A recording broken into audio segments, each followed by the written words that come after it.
नमस्कार मंडळी, स्वागत आहे तुमचं माझ्या यूट्यूब चॅनलमध्ये। पहा, घरामध्ये भाजीला जर काही नसेल, घाई गडबडीच्या वेळेमध्ये आपल्याला झटपट काहीतरी बनवायचे, खायला तोंडाला चव नाहीये, अशा पद्धतीने घरातल्या साहित्यामध्ये ना मस्त अशी भन्नाट आपण भाजलेल्या पापडापासून रेसिपी बनवणार आहोत। त्याची भाजी मी तुमच्यासोबत शेअर करणार आहे। एकदम कमी वेळेमध्ये कमी साहित्यामध्ये तयार होती आणि खायला सुद्धा अप्रतिम लागते।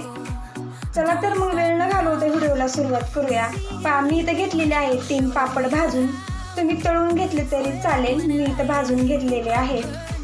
मी इथं कढई गरम करायला ठेवलेली आहे, त्यामध्ये मोठा 1 चमचा तेल घालून घेतलेला आहे। तेल आपल्याला कडकडीत गरम होऊन द्यायचं आणि त्यामध्ये अर्धा चमचा मोहरी टाकून घ्यायची। मोहरी छान तडतडली की अर्धा चमचा जिरे टाकून घेऊया। थोडासा कढीपत्ता टाकून घेऊया। मी अद्रक, लसूण, हिरवी मिरची याची पेस्ट बनवून घेतलेली आहे। ही आपल्याला तेलामध्ये टाकून कच्चेपणा जाईपर्यंत परतून घ्यायची आहे।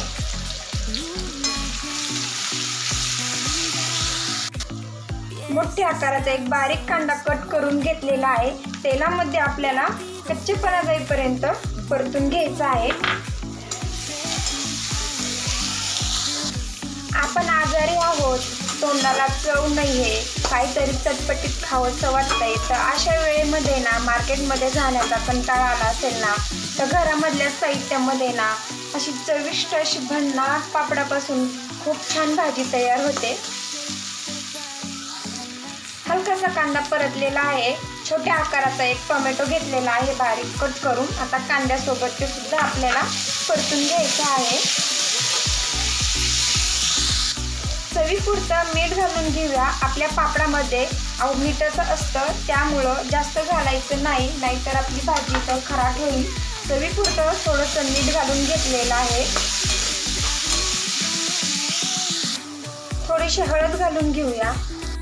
मी हिरवी मिरची घातलेली आहे, पण कमी तिखटवाली हिरवी मिरची होती, त्यामुळं लाल तिखट घालणार आहे थोडंसं। अर्धा चमचा गरम मसाला घालून घेऊया।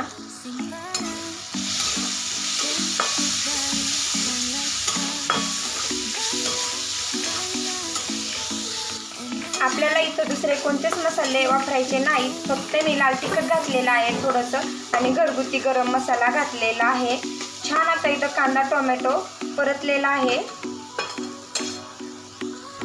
आता आपण पापड टाकून घेऊया। अशा पद्धतीने त्याच्यामध्ये तुकडे करून टाकायचे, जास्त बारीक नाही करायचं, थोडासा मोठालाच ठेवायचा।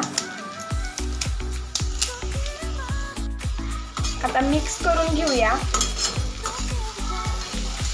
ते असंच कुरकुरीत राहत नाहीत पापड बरं का, सॉफ्ट होतात, पण जास्त पण असे नरम होत नाहीत। छान मिक्स झालेला आहे। आता आपण याच्यामध्ये शेंगदाण्याचा कूट घालून घेऊया। छोट्या आकाराचा बटाटा घेतला होता 1 उकडून, बटाटा पण घालून घ्यायचा। खूप छान लागतो बटाटा सुद्धा या भाजीमध्ये। मिक्स करून घेऊया। शेंगदाण्याचा कूट घालून घेऊया। पहा, अशा पद्धतीने मी आबडधोबडच ठेवलेला आहे, जास्त बारीक नाही बनवायचा। आणि कट करून घेतलेली कोथिंबीर घालून घेऊया आणि मिक्स करून घेऊया।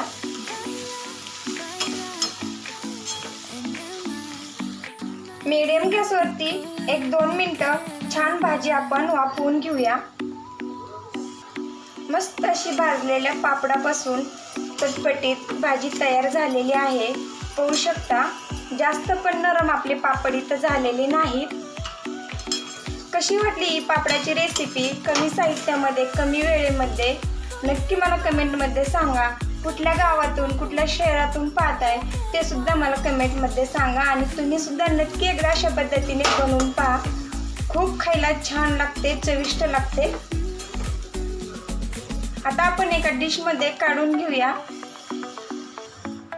मस्त अशी भन्नाट अशी आपली पापडापासून भाजी तयार झालेली आहे।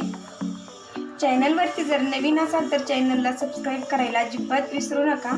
आपल्या मित्रमैत्रिणीसोबत सुद्धा शेअर करा। पुन्हा भेटूया असेच नवीन रेसिपी सोबत। तोपर्यंत धन्यवाद।